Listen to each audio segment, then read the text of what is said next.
Challenger, he's all there. Making it happen. Ran into him backstage, asked him how the climb was going. He said it's a bit like cryptocurrency right now, a little up and down, but you know what that means. Could just go through the roof overnight. Exactly. Could be Rick Box and Challenger tomorrow. You never know. Could. You never know. But Echo Fox now looking for that second win of the split here, up against OpTic Gaming, the last regular LCS game of the day. Stay tuned for the Academy Show match afterwards. That one's going to be coming up right after we're done here.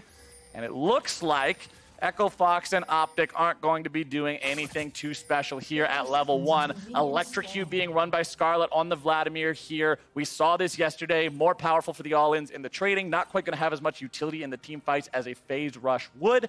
And for those who haven't seen much of Yuumi yet, remember, this is one of the few champions in League of Legends that does not take Flash. Heal and Exhaust going to be the summoner spell choices. You'll often see those two or an Ignite mixed in there somewhere, just all combat summoners. Yeah, exactly. So it is the kind of defensive end of that, and I think that makes a lot of sense against Aatrox, Akali, and J4, all these champions who want to dive in on top of you. Exhaust Heal going to be very powerful there.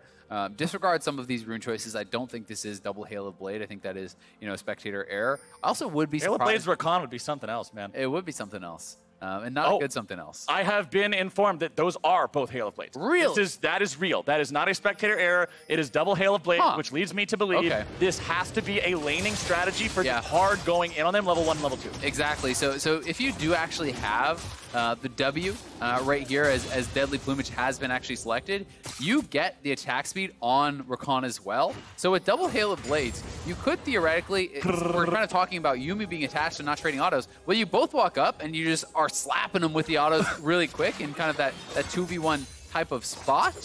We will see if this works out for them, though, because as a result, this is not Guardian, this is not Aftershock on the Rakan, so you are going to be squishier. They have a level 2 Jarvan gank here. There we go. Panda showing up into the bottom lane. OpTic get themselves out of it. They're forced to expend Arrow's flash, but Echo Fox are out for blood. Arrow actually leveled Spell Shield level 1 and Spell Shielded that engage from Rakan, so he's not able to actually get CC'd up there. The Hail of Blades probably gave it away. Some kind of cheese was happening. He smelled the Swiss. Yeah. And we know that doesn't smell good, as we saw the smoothie earlier. Yeah, you definitely don't want it with strawberry banana, that's for sure. But quit thinking. So I guess he probably just held on to his skill point, and then seeing that engage, level shield does pop that. And as a result, is able to escape with the trade of flashes. I like the attempt from Echo Fox, trying to get something aggressive done, but meanwhile, Meteos just farming it up, is going to be a couple camps ahead of where Panda is, and may end up getting in a situation where he can't get either scuttle. That certainly can be the case at times. When you do go for this sort of a play, you're just so down in experience. And Meteos actually going to kind of make the move into his opponent's jungle. Yeah, he's not afraid of anything. He's level 3 versus 2. He could take this. Over the wall he goes, and yeah, that one's going to be secured by Meteos. Panda now in a lot of danger. Yep, one more thwap of the flail. First blood for OpTic Gaming. That sucks. He got the smite on the blue buff too. Panda is going to be feeling pretty doomed right now, as he will now lose that whole side of the jungle as well. Meteos can take this away. He gets the first blood. He's going to be level 4 to level 2, but he no gets buy. The bottom crab. Yes. Maybe he will. Maybe he gets the bottom crab. Panda knows he can't go towards that top half of the map at all right now, though. Definitely can't contest Meteos in that side of the jungle, as Arrow and Big will continue just farming up here in the bottom lane. Panda moving towards that bottom side crab to try to secure it before Meteos makes his way over, but Meteos knows he's going for it and wants to come over here to try to contest. Panda should have no problem securing this in time. Even Hakuho and Apollo trying to protect Jarvan while he grabs this crab so he doesn't fall any further behind. Yeah, you got to do something to kind of protect him, to kind of shelter him, because now Meteos is even going to take away another camp. And while he didn't really have any great places to gank, he's actually lying in wait here. So if Panda uses his flag, he has no way to escape. Remember, no flash. He is checking, though, very smart to actually check the bush first. That is probably the only thing that actually keeps Panda alive. But Meteos does have smite and is up level, so it's his camp. And well done there by Meteos, really extending this lead. Easy thievery here from Meteos, but the collapse is coming in from Echo Fox.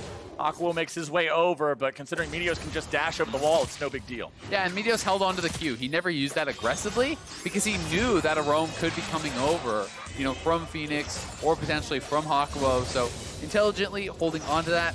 pretty well played, honestly, by both sides. Panda checked the brush before using his flag. Meteos hold onto his Q for the escape. And Meteos, as a result, very far ahead. Smart, consistent play from him. He is already having that Bomby Cinder and Boots, a great first buy. 2 pink wards to boot, so he's going to be out on the map looking to get things done here. And, Scarlet, holding his own well in that mid lane, has utilized his TP to get back to lane, and because he's setting up a freeze, Fenix has no choice but to teleport back to try to break that freeze.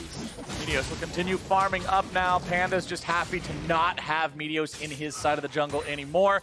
Panda will move up towards that chicken camp of Meteos, steal that one away, try to make up some of the CS discrepancy. Meteos not close enough to contest that one. Plus the fact that Fenix has complete priority over the mid lane right now means it's not really a good fight to take anyway. Yeah. Helps Panda get back into the game here a little bit.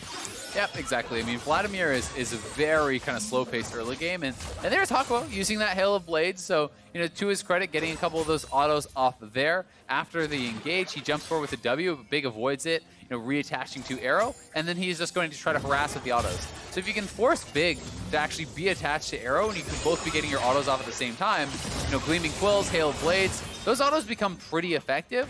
But Hakuho playing this aggressively is spending a lot of his mana, and as a result, he's sitting here, so they're going to have to look to reset. Scarlet will continue just farming up here in the mid lane. Fenix trying to pressure him as much as he can before Vlad hits that level 7 and even more critically to level 9 that puts the transfusion on such a low cooldown that it becomes very hard to really wear away at the health bar. Checking into the top side, you can actually see quite a stomping of the top lane. The Jayce advantage against the Aatrox. This is not what we saw last time around. This is much more typical of a Jayce lane. 25 CS ahead of his opponent. Lourlo has the ability to even up some of that, but Meteos has made his way up into the top side. Seeing if maybe they can make this dive still happen. Lourlo tries to get himself away. Meteos able to tag him with one more auto attack. There comes your Glacial Flail. Not enough damage, though. Meteos will chase him off, and that does mean Lourlo continues to miss out on more farm. Yeah, and that's no TP on Lourlo there, so that is actually a very punishing little play. And, part of the reason we're seeing such a huge advantage here for Dhokla, credit to his laning, but also the fact that Meteos destroyed Panda in the early game, put him so far down, meant the Jarvan is not ganking you top. Meteos farmed his whole top half of the jungle, got some wards down for him. You can see a pink ward over by the blue buff. You can see another ward over on the wolves. So, he is keeping him in this position where it's like, yeah, where could they even come from? Look at these wards. Even as a lane ward, he's a river ward. You are fully clear to just pretend there's no jungler on the other team and just walk at the guy, right? Whereas Jayce's dream. Exactly. Whereas in the other game, we saw the Jayce's flash being forced out early. We saw him being pressured a little bit more by the enemy jungler. This is not the reality. So despite the fact that Meteos didn't kind of directly just gank up there a lot, he created this situation where Dhokla has run of the lane. Meteos effectively incapacitating the enemy jungler in the early game has just freed up so much for his laners. Bottom side, Arrow and Big not really having to worry about the Jarvan making any more cheeky dive attempts towards them. Mid lane, you've got Vladimir able to just farm up completely safely against the Akali, not too worried about Jarvan showing up there either. And Meteos is once again on the prowl in the enemy jungle. Yeah, and no Shroud available. They're waiting, I think, to see if someone was going to come over and actually grab that blue buff.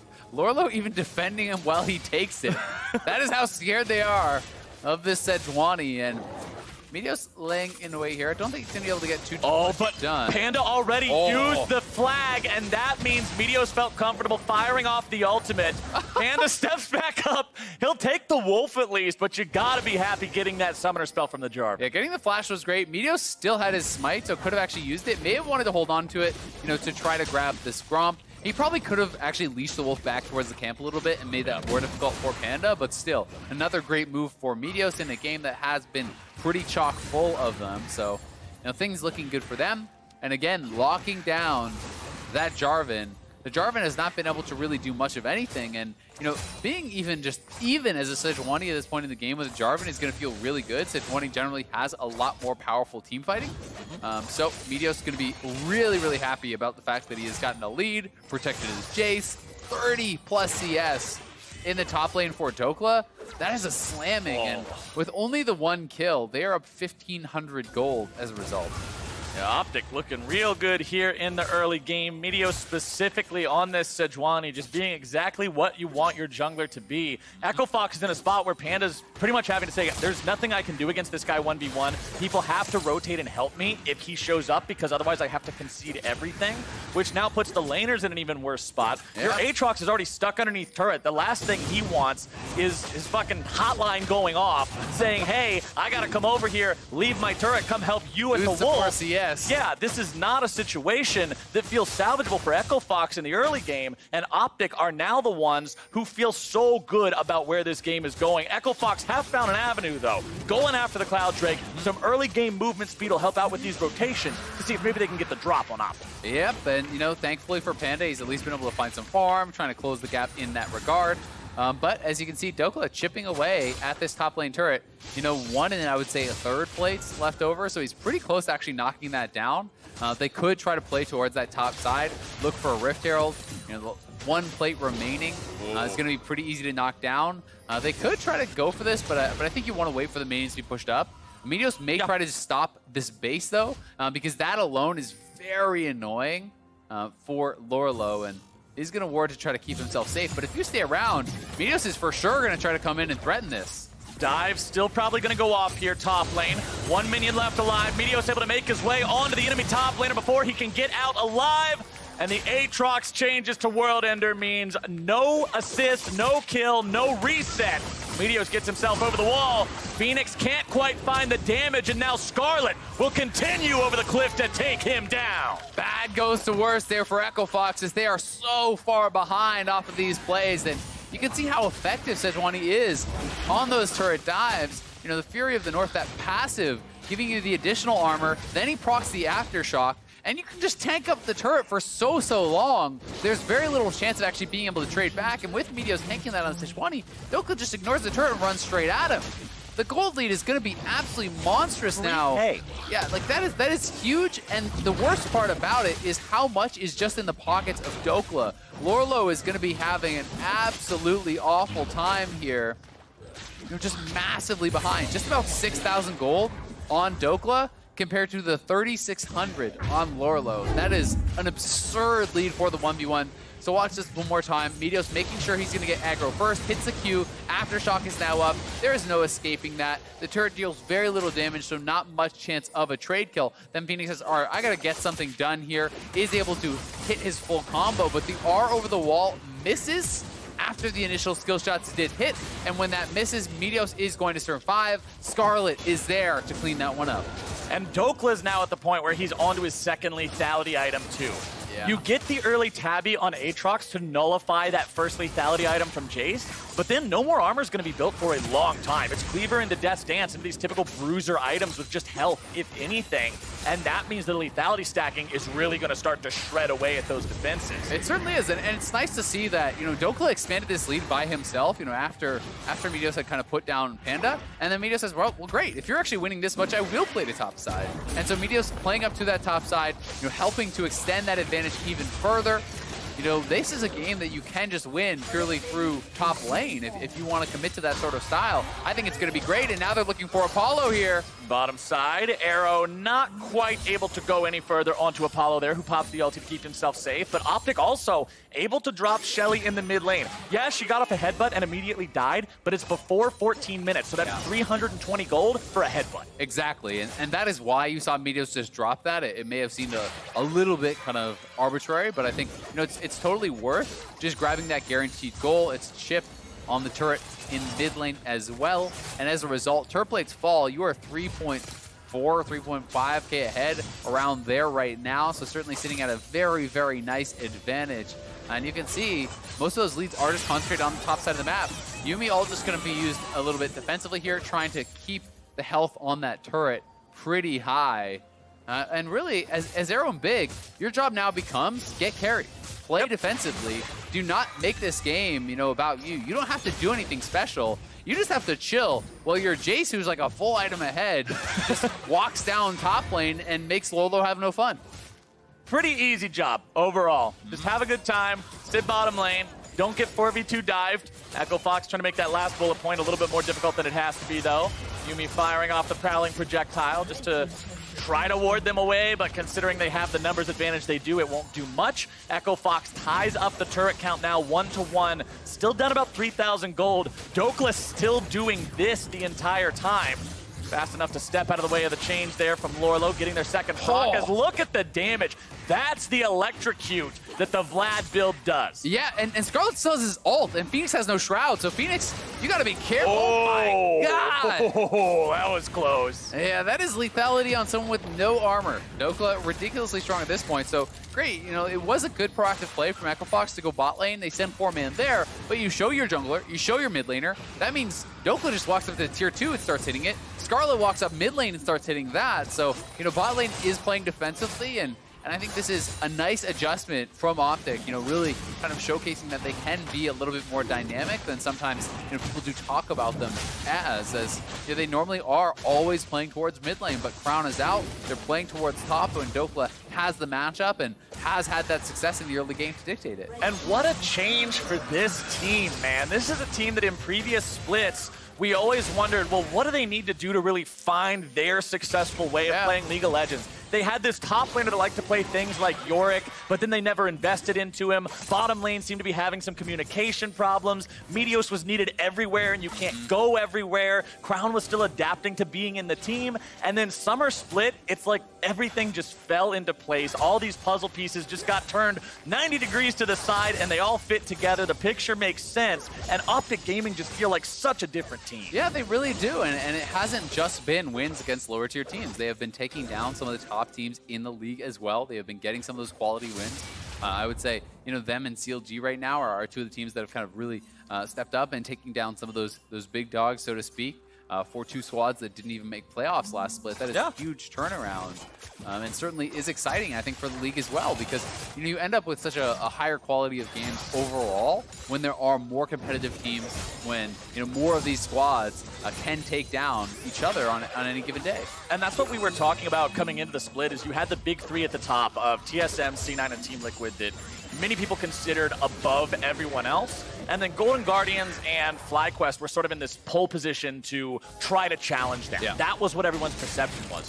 FlyQuest has since fallen off from that level. They are at the bottom of the standings right now, currently having a rough time. Golden Guardians still around that level, I'd say. They have shown that they're capable of playing some pretty high-level League of Legends, but OpTic, one of the teams really stepping up as Scarlet tries to make himself an outplay in the bottom lane. Dhokla shows up, but he will not be able to keep his mid laner alive. Echo Fox barely able to grab that kill, but barely is enough, and that gets them on the board. Yeah, Hakuho coming through with the Ignite, with the shielding for Phoenix, barely allows them to keep Phoenix alive and get that kill on Scarlet. You need plays like that because it also got the teleport off of Dhokla, which helps to relieve some pressure on the other side of the map there too. So certainly a big deal there from Echo Fox, and it's crazy to think that OpTic is a team that had 7 wins in spring. They're, if they win this game, sitting at 6-2. That would be 1 win off of what they got the entire split in spring. And we're still in the first round robin. Yeah. We'll have Rift Rivals next week, and then week 5 will be after that. Week 5 will mark the halfway point through Summer Split. That, I think, is the stat that tells everything. To be able to make an adaptation, to change the way the team communicates and plays, to make that the reality, to make this the reality. OpTic Gaming need one more shot to take down Lourlo, but they won't quite grab it. Meteos goes down, and OpTic overcommit in the bottom lane. Yeah, I've got to say, you know, maybe we can watch that one again, but that looked to me like Dhokla really misexecuted on that dive. You know, he just needed to actually, I think, get some additional autos off before knocking away Lourlo, because Lourlo was not going to get the revive before if he just continued, I think, in hammer form to get a couple more autos. This is the previous replay. Scarlet and Phoenix having the 1v1. Hakuho coming in to make sure this is not a fair fight. Nice pool timing there from Scarlet, but he does get charmed out of that pool. The Ignite was already there to finish him off, and that means this is the following dive. So let's watch this one more time. Meteos starting this up well. I think this is a dive you should be able to go for, corralling him into it, and watch as he goes, you know, beside the turret. Once you're behind the turret, there's nowhere to dodge the ultimate, so that was very well done. But yeah, he just kind of hits him away there. You needed to get one additional auto and then use that E, the knockback, for the execute. Right. So I think Dhokla a little bit impatient on that, thinking perhaps he had a bit more damage than he really did, and goes for the knockback before finishing off that kill, which means it is a dive that costs them a death and gains them nothing. OpTic a little bit sloppy in the execution here around the mid-game. That early 3,000 gold lead they built for themselves shrunk down to about 2,000 now as Echo Fox do what they can to hold on here. Having staunched the bleeding, it's all about climbing back up from that pit they found themselves in from early on. Still not having a great game for your jungler. Panda a bit far behind as Dhokla fights up against Lourlo, but it won't be a 1v1 for long. Disengage coming out from Dhokla. TP will be expended by the side of OpTic, looking to make a play happen here. Prowling projectile finding its way onto Panda.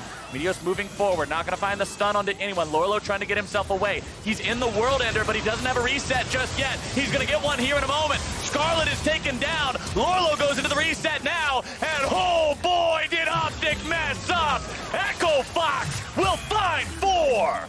Echo Fox, you're battling back so heavily. OpTic, they try to go for the dive, but they don't have eyes on most of the Echo Fox team, and 2 times in a row they go down to that bottom lane. They try to make a dive happen here, and this one costs them so much. Scarlet goes down before he can even get off the pool. This could mean Baron. That could have been the game throw right there. I said that there's a bit of a sloppy execution for OpTic here in the mid game. That was catastrophic. It is hard to make a play that will result in an outcome that bad. But OpTic managed to overcommit so heavily that they did. Those are not the kind of errors that should even be crossing your mind. If a play can even go that badly, I don't think you should even be considering it. And now OpTic went from firmly in control of the game to having given their opponents a 20-minute Baron because of this play. Let's watch this one more time. So the ults do miss. You've used your exhaust. You see that 3 members are already here. You know that Akali could be roaming down. They try to make the dive happen anyway, but it's 5 members under a turret defending this when you've already missed your ultimates and used your exhaust, and that is not something that is going to work out for them. A great CC chain from Echo Fox means Scarlet is not able to get much of anything off, and OpTic went from being in control of this game the entire time to losing 4 kills and the Baron. That gold swing was absolutely insane. And Echo Fox, this is your opportunity. Here you go. You have just been presented the chance to be in control of the game and drive this one home. A 20-minute Baron is the kind of things teams dream about. This is the kind of things that you stop the scrim for, because Echo Fox is in a great position. They've got so much standing gold on this map to take. They've only taken a single turret. There's plenty of these structures to knock down. Grab this gold. Put yourselves in a comfortable spot to transition into the next Baron afterwards. Yeah, and they certainly are going to be in a good spot, but OpTic, are still within striking distance, despite the fact that they did, make a massive mistake there and made the game a hell of a lot harder for them. They are only down 1,000 gold. They do have 1 additional dragon. You still have a big lead on your split pusher, albeit not nearly as big as it was before because Lourlo got a couple of kills and assists in that fight. So, Lourlo going to be much more competitive than he had been previously in that 1v1. So we'll see if they can make anything happen now that that is, kind of more on equal terms. Because they're going to be having to play out this game a lot more cleanly than they would have had to with the lead they previously had. And good job to Echo Fox for staying cool in a way that allowed them to come back into this game. They're not just conceding everything, letting OpTic run over them with the early game lead that they built. Instead, they're saying, hey, wait, hold on a second. We're actually able to make a play against this one. Everybody come down to the bottom side. Let's counterattack this. It works out, and OpTic now have to defend for the next 80 seconds or so, still waiting out that Baron buff. We'll see if Echo Fox can secure anything else for themselves. Fenix in the top lane will go to work on this tier 1 turret, should be able to take it down. Scarlet won't walk out far enough to actually contest that, but it doesn't look like Echo Fox are making any moves to pressure onto the tier 2s. Meteos again not having the accuracy on these ultimates. Yeah, not able to get it, but even if it was on target, that's one that Apollo should be able to reactively ult. So trade of ultimates there, not a big deal. He is going to be able to at least push them back a bit, but pretty happy about the Baron power play will be Echo Fox. 2,300 gold on the swing, and I would be interested to hear how much the total swing was if you count in all the kills on the bottom side before that. I'm willing to bet it's a good 4 or 5K swing in the game, which is pretty enormous over the course of that kind of 1 minute. That's one of the gold graphs that essentially falls off a cliff after steadily climbing. Yeah.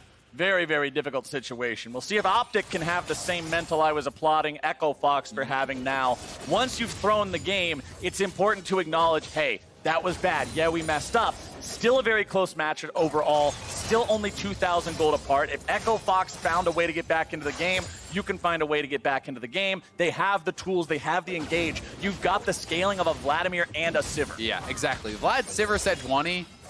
If you were told that you could have this game state right now, you know, with this comp, most people would be totally happy to take that, right? So you have to just kind of calm down, make sure you're in a good mental state, and realize that your situation in the game is worse than it was, but it's still totally fine, because it can be really funny. Oftentimes, if you were just kind of slowly losing, you know, on your own from the start, you wouldn't be as worried as you are after you've thrown the lead, right? Yeah. It feels a lot worse to have the lead and give it away. But that composition is insane. One of the best combos in the game, I would say, for late game teamfights is Vlad Sivir. The Vladimir ultimate amp damage is so nice for the Sivir ricochet. You know, it really does that 10% on rank 2 already. I believe it's like 15 on rank 3. It's a bunch. But, you know, that with a 3-item Sivir ricocheting around the squad, it's just going to shred you. And then Sivir's ultimate does a lot for Vlad as well, making sure he's fast enough to stay on top of the targets he's pursuing in the back line. Don't even need phase rush as much when you've got Sivir next to you like that. Perfectly complementary.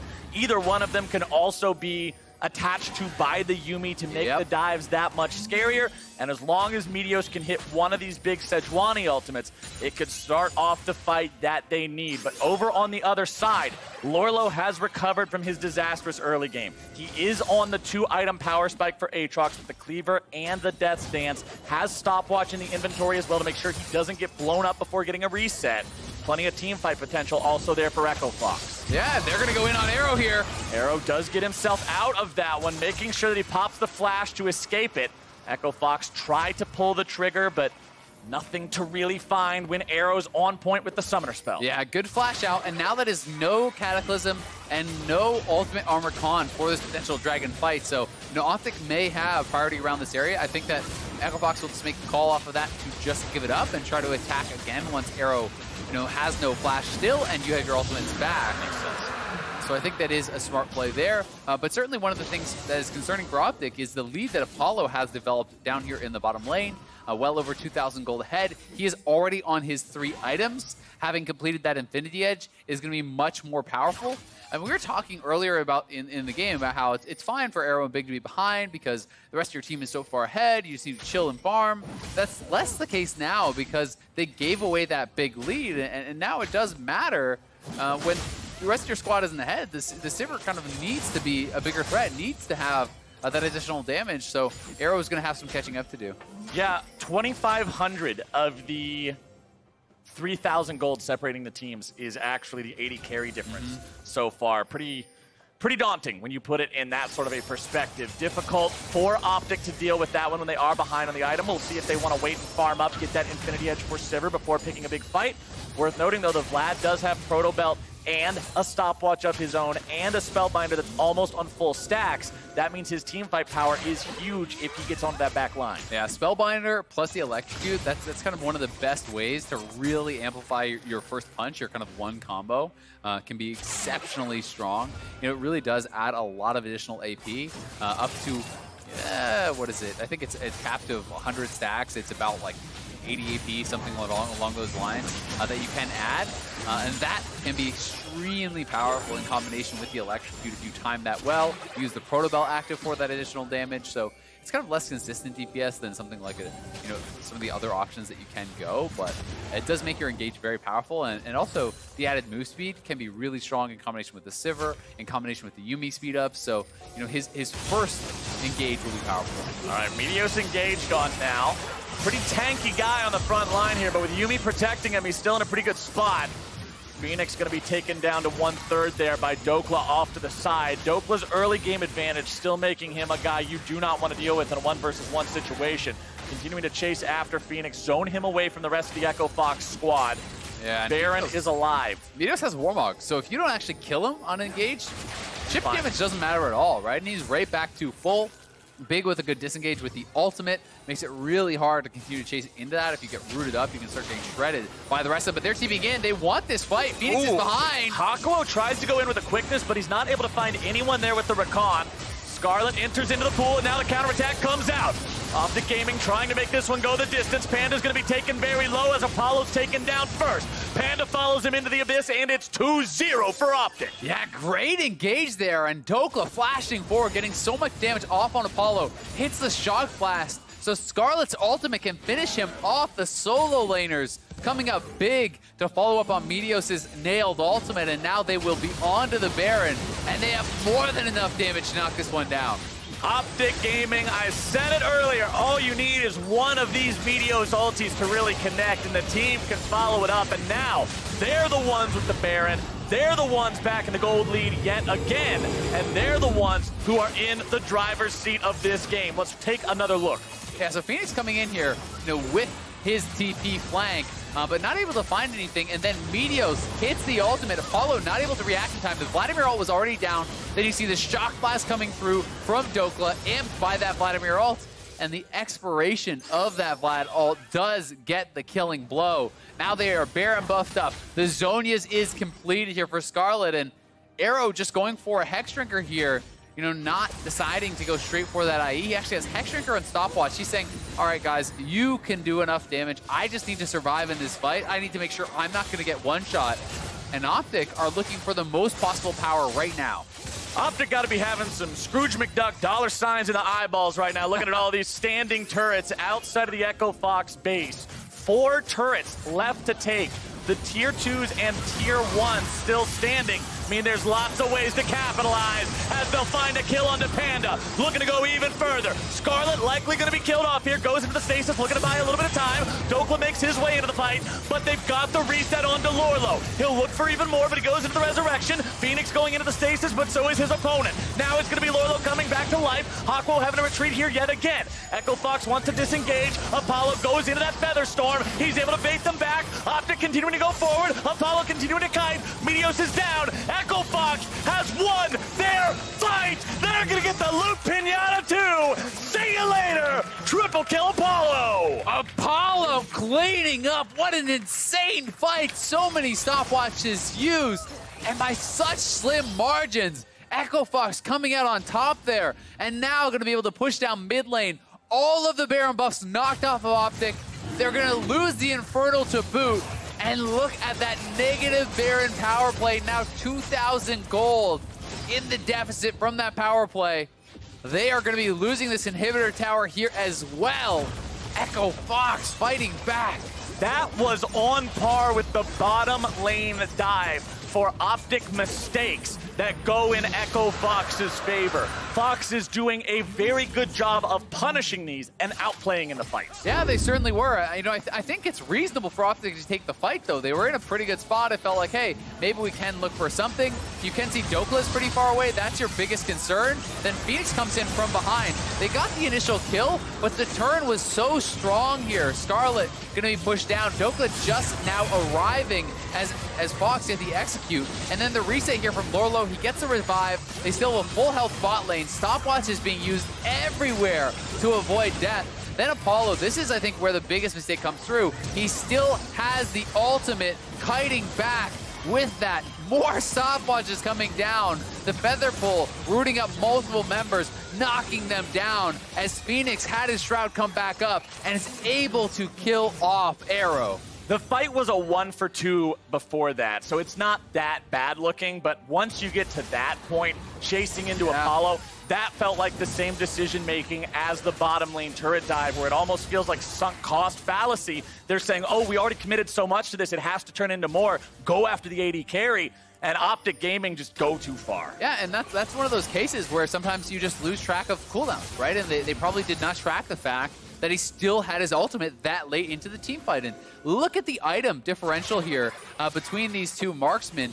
Absolutely enormous. No eye edge. Yeah. Still for the Sivir. I mean, that is a very low DPS build here from Sivir. He's sitting on the GA as well as a Hex Drinker compared to a full BT and IE. So Apollo is going to be putting out so much more damage at this point in the game, even with the Zerker's Greaves compared to the Tabbies. This is an extremely defensive build here from Arrow. So this is not really like that 34-minute, all right, yeah, Sivir made it, we're going to crush him. This is a really defensive build. Echo Fox is such an unpredictable team. I mentioned at the top of this game how their one win so far was up against Team Liquid of all opponents, and now they're in a spot where they could find that second win up against an OpTic Gaming that's been at the top of the table all split long.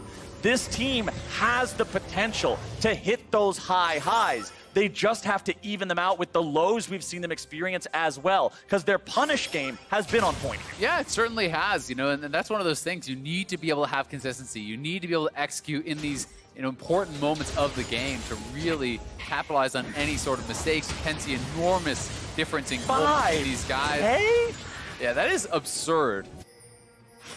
He is so much damage. Stronger. He's almost getting, it's almost like they gave him an extra gold for every extra point of damage he did over his opponent, with a little bit of a bonus too. That is just crazy. The only bright spot when you look at a situation like that is like, well, can't get any more items, guys. Don't worry, I'm catching up. But he still has to finish his Hex Drink, or he can get more items. You know. That turns into another item. You gotta take the wins where you can get them. All right. We'll call it a bronze landing instead of a silver landing. It's not quite at the silver level, but at least it's not an iron line. Yeah, that is true. Echo Fox feeling good. They've got themselves that 4,000 gold lead, most of which, actually all of which, is in the 80 carry difference.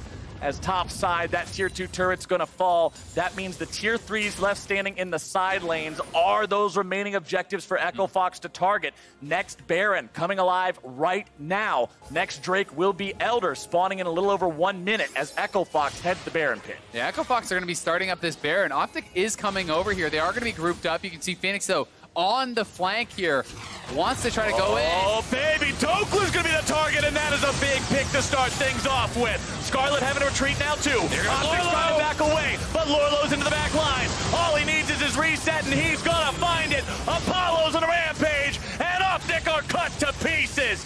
They'll find even more disaster as Echo Fox chases further. Scarlet goes into the pool and into the grave as Apollo gets a triple. One more will make it a quadra, and surely the Penta with the cat after, but they will not even need it. Yeah, they're going to push down mid here. Arrow desperately trying to clear out the waves. They don't have minions just yet, but the super is coming in from that mid lane. They should be able to potentially end the game here. They're going to TP back in. Arrow's got to make something happen, but what do you even he's going to be able to do it. I mean, you just have to try to clear the minion wave and suicide for that. Big separates from his 80 carry. He tries to fire off some spooky ghosts. It will not succeed. Echo Fox will find their second win of the split. And a big one it is, taking down OpTic, who is sitting at 5-2.